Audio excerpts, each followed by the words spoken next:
Your desired state will become a reality once you stay persistent in the thing that you are manifesting. Hey, overcomers, I'm Dara Marie. I'm your favorite mindset teacher, and this is Be an Overcomer, where you are inspired and empowered to walk by faith and use the gift of imagination to create the life you desire. So today's message is, how do you stay in a desired state? How do you assume something into being? Now, we know Neville Goddard talks about assumptions hardened into facts. And actually today I'm going to read to you from his book, Assumptions Hardened into Facts. We also know that he says imagination creates reality, right? We also know that Joseph Murphy talks about how our subconscious mind, it doesn't take things as a joke, and it takes you at your word. Basically, whatever you are decreeing over your life, whatever you are declaring, whatever you are speaking, whatever you are thinking on a consistent basis, it will manifest and it will become a reality, okay? So how do you step into that state that you desire? First and foremost, you must know what you want, and you need to think from that state. So, for example, if you felt that you were always unlucky and things didn't work out for you and life is unfair and things are unfavorable, now you need to start saying and telling yourself that you are lucky, you are blessed, things always work out for you. Okay? People are genuinely kind to you. And for the most part, when you go into certain spaces and places, people receive you. You start thinking from that state, and then it manifests. Okay? And a lot of times, the problem is we sometimes focus too much on the 3D, and we don't realize this power that God has given us within. And because things haven't shown up, or because things have been a certain way for such a long time, it's hard to make that shift. So if you've always thought from like a negative standpoint, you always felt that life is unfair, things are hard. Like, you know, sometimes you hear people say that things are hard, life is hard. The world is terrible, people are negative, like all this stuff.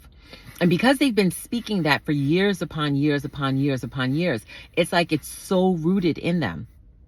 It's so locked in. It is so a part of their life experience because they keep thinking from that standpoint.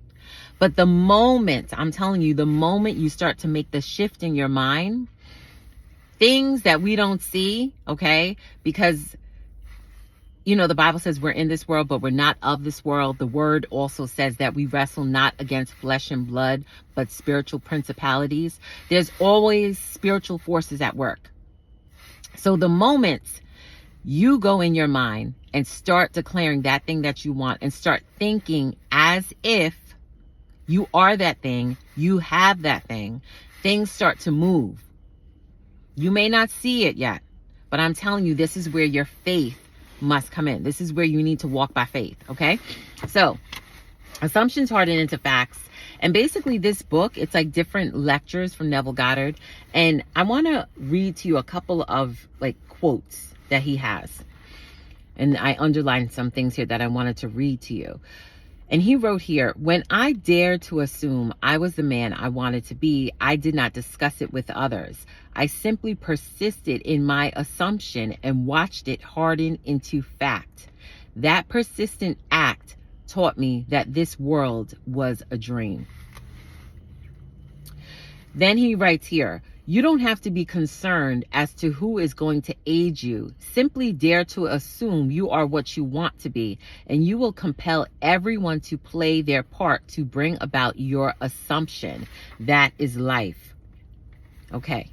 He also writes here, your desires will never come to pass if you believe the denials displayed by your reason and outer senses. Okay, so basically, if you're just going by your outer senses, by this outer world, okay, everything in the outside world is gonna might reflect that, you know what, you're not getting your manifestation. The thing that you desire or the thing that you want, it's too big, it's so impossible, you can't have that.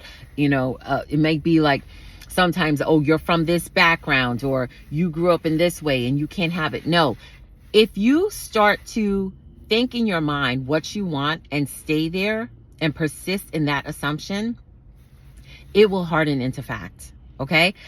Neville Goddard, if you read through his books, he talks about how when he was, I think it was like in the 40s, don't quote me, I don't know the year, but anyway, he lived in New York and he wanted to go back to Barbados because that's where his family was from. At the time, he was unemployed. He didn't have the money to get there. And his mentor, Abdullah, and we don't really know a lot about Abdullah, like when in the studies of law of assumption, the thing that we know about Abdullah is that he was an Ethiopian rabbi and he was big into like mindset and knowing that, you know, what you assume and that your thoughts become things. And he was a mentor to Neville Goddard and Joseph Murphy. And when you look at Joseph Murphy's works, it seems like he's very into like affirmations and speaking affirmations, which I love. And Neville Goddard is more about like imagination and the state akin to sleep and going within your mind and acting as if, and then it manifests, right? So both of them got mentored by Abdullah. So basically, in the stories that I've read, is that Abdullah was really into the arts. He liked music. He loved to go to plays. He liked to go to shows. Now, think about the climate back then. And he was an Ethiopian rabbi. Okay? Back then, we know that people that were of a different race, like me, could not go to certain places, could not sit in certain sections, could not be in certain places. Well, anyway, Abdullah had such a high self-concept that he believed that, no, I'm worthy to sit in the front row. And according to stories, he would always get the best seats. He would go to these musicals, to these plays, and he was sitting front row. That was unheard of back then, okay? Due to the climate, due to the world, due to the circumstances. So this is why I'm telling you, whatever you assume to be true will be true for you. Okay. And I'm led to share this story. So a couple years ago, you know, the world shut down. That was like a huge major thing. And I always reference that because we all walked through that season. Simultaneously, later on in that year, something else transpired. And it was supposed to put two groups of people at odds. Okay. There was a lot of tension, if you remember. You know, some people tend to forget, but like, certain things, the way the world is in the programming, some things are pushed out to try to sway. I call it sway you and play you. But if you're wide awake, like most of us are, you peep the game. You see it already. So anyway, in that season, there was a lot of tension, okay, and people at odds. And I remember after being home for months upon months, I usually like to fly. I love to go away in the summer. And I didn't really have a peace about getting on a plane. It was like as if the Lord was like, nope, it's not time to fly yet. So I decided, I was like, okay, I'm going to take my son and we're going to go on a road trip. And I remember before we left, sorry, my throat. Before we left, I declared, I said, Lord, I asked that, you know, I prayed for like safe travels. I asked for the Lord to cover us. And I said that everywhere we go, we will be shown kindness and favor. Now, if you go back, remember there was a lot of tension that was happening. When I tell you, when we got to our destination, as we walked about the town, it was like favor, constant favor. Even my son was like, wow, Mom, everyone like is so nice to us. Like, and at one point I was like, hold up, let me get on high alert. But then it was like the Lord reminded me, you remember what you spoke.